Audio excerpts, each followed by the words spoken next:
বগুড়ায় আসামি ধরতে গিয়ে ছুরিকাঘাতে 2 পুলিশ সদস্য আহত হয়েছেন।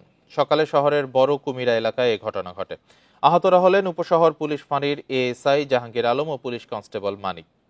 সদর থানার ওসি হাসান বাসির জানান, সকালে ফৌজদারি মামলার 1 বছর সাজাপ্রাপ্ত আসামি মুরাদুন্নবী নিশানকে গ্রেপ্তার করতে যান 2 পুলিশ সদস্য। বান্ডেল থাকলে প্রতি সেনমানিতে টাকা বাঁচবে। বিকাশ সেনমানি বান্ডেল কিনে জিতুন প্রতি লেনদেনে। এ সময় নিশান ছুরি দিয়ে 2 পুলিশ সদস্যের উপর হামলা চালিয়ে পালিয়ে যায়। পরে স্থানীয়রা তাদের উদ্ধার করে বগুড়া শহীদ জিয়াউর রহমান মেডিকেল কলেজ হাসপাতালে ভর্তি করেন। অভিযুক্ত মুরাদুন্নবীকে গ্রেপ্তারে পুলিশের অভিযান চলছে।